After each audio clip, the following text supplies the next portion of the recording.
اس نظریے کو پیش کرنے والے مولانا محمد حسین آزاد تھے، جنہوں نے اپنی تصنیف آب حیات جو 1880 میں شائع ہوئی فرمایا کہ بے شک ہماری زبان اردو برج بھاشا سے نکلی ہے اور برج بھاشا خالص ہندوستانی زبان ہے، کہ جس طرح کی مٹھاس، جس طرح کی لگاوٹ برج بھاشا میں دیکھنے کو ملتی ہے، وہی مٹھاس اور وہی لگاوٹ اردو زبان میں بھی دیکھنے کو ملی ہے۔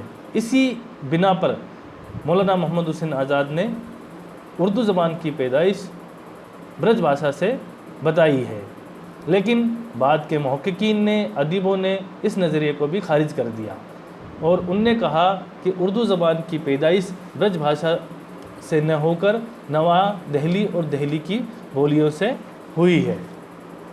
اگلا جو نظریہ ہے وہ ہے اردو کی ابتدا دکن میں۔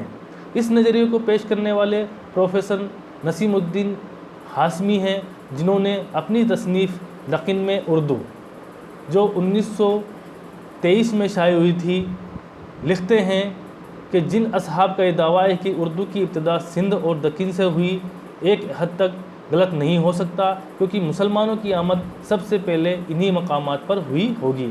یعنی تو نصیر الدین ہاشمی نے اپنی کتاب دکن میں اردو میں جو لکھا ہے، انہوں نے کہا ہے کہ سب سے پہلے مسلمان وادی سندھ اور دکنی ہندوستان میں ہی داخل ہوئے تھے۔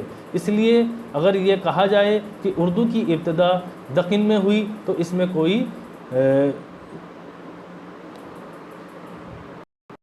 میں کوئی اختلافات نہیں ہے۔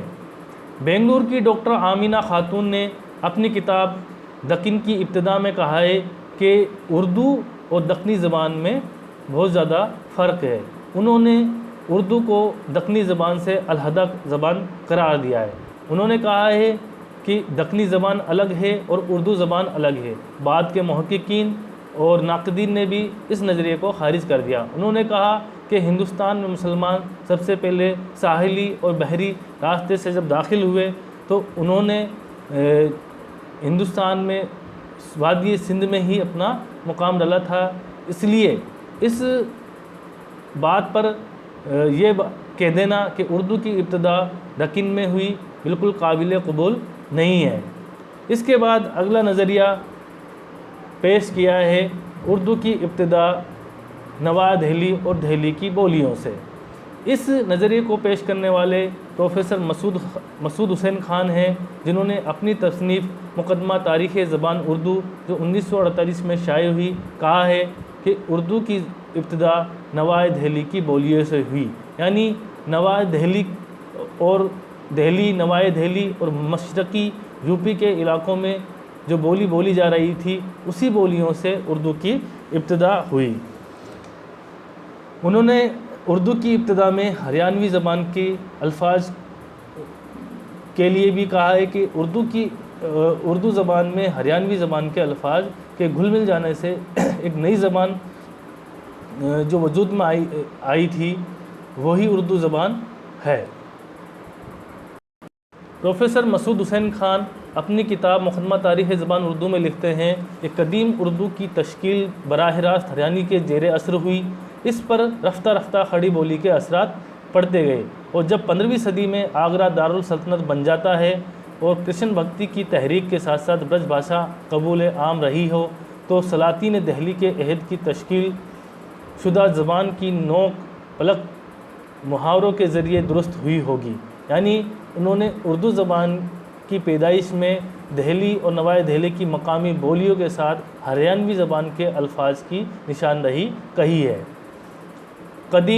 آگے لکھتے ہیں قدیم اردو زمنہ پار کی ہریانوی بولی سے قریب تر تھی۔ جدید اردو اپنی صرف صرف و نحو کے اعتبار سے ہی مراد آباد اور بجنور کے علاقوں میں بولی جاتی تھی۔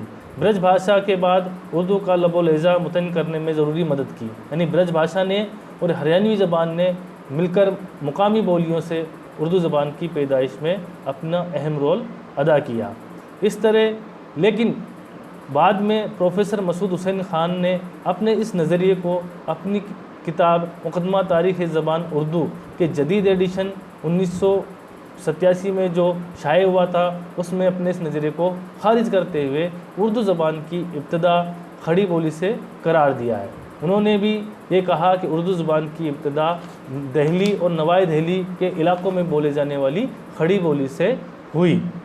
اس طرح اردو زبان کی ابتدا کا جو اگلا نظریہ ہے وہ یہ ہے کہ اردو کی ابتدا کھڑی بولی سے ہوئی۔ اس نظریے کو پیش کرنے والے 3 محققین تھے، پروفیسر گیان چند جین، شوکت سبزواری اور ڈاکٹر سہیل بخاری۔ سب سے پہلے پروفیسر گیان چند جین نے اپنی تصنیف اردو کے آغاز کے نظریے جو 1977 میں شائع ہوئی، اس میں کہا تھا کہ اردو کی اصل کھڑی بولی ہی ہے اور صرف کھڑی بولی ہے۔ کھڑی بولی دہلی اور مغربی یوپی کی بولی ہے۔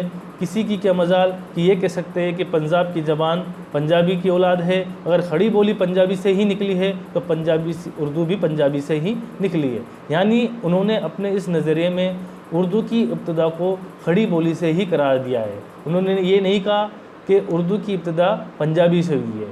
پنجابی زبان کے الفاظ کو اور اس کی پیدائش کو انہوں نے بالکل نکار دیا، اور اردو کی ابتدا کو اصل اساس انہوں نے کھڑی بولی کو ہی قرار دیا ہے۔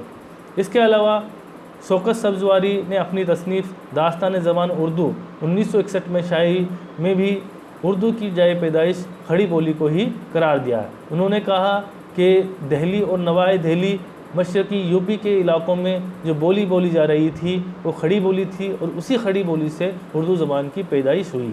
تیسرے محققین ڈاکٹر سہیل بخاری، جنہوں نے اپنی تصنیف اردو کا قدیم ترین ادب جو 1968 میں شائع ہوئی میں بھی اردو زبان کی پیدائش کو کھڑی بولی سے ہی قرار دیا ہے۔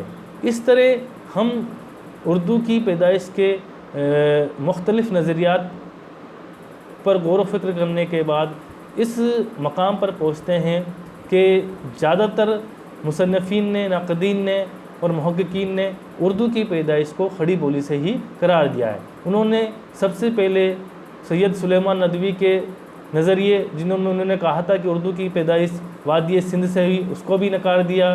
حافظ محمود شیرانی کے نظریے کہ اردو کی ابتدا پنجاب سے ہی، اس کو بھی نکار دیا۔ مولانا محمد حسین آزاد کے نظریے کہ اردو کی پیدائش برج بھاشا سے ہوئی، اس کو بھی ہی نکار دیا۔ اور نصیر الدین ہاشمی کے نظریے کہ اردو کی پیدائش دکن سے ہوئی، اس کو بھی نکار دیا۔ یعنی شروعات کے 4 نظریوں کو سبھی محققین اور ناقدین نے نکار دیا۔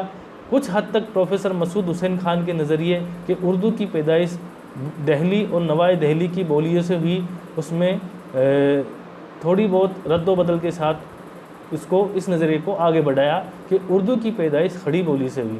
اور آخر میں پروفیسر مسعود حسین خان کو بھی اپنی کتاب مقدمہ تاریخ زبان اردو کے جدید ایڈیشن 1987 میں یہ لکھنا پڑا کہ اردو کی اصل اور اساس کھڑی بولی ہی ہے، جو دہلی، نوائی دہلی اور مشرقی یوپی کے علاقوں میں بولی جا رہی تھی۔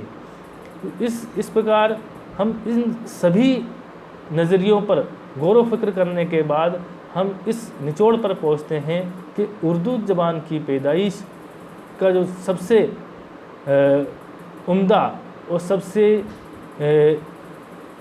ٹیکنیکل نظریہ جس کو محققین نے قرار دیا ہے وہ کھڑی بولی والا ہی ہے کہ اردو زبان کی پیدائش کھڑی بولی سے ہی ہوئی۔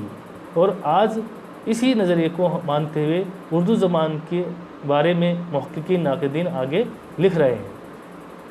ناظرین، آج کی اس ویڈیو میں ہم نے اردو زبان کی پیدائش کے مختلف نظریات کے بارے میں جانا۔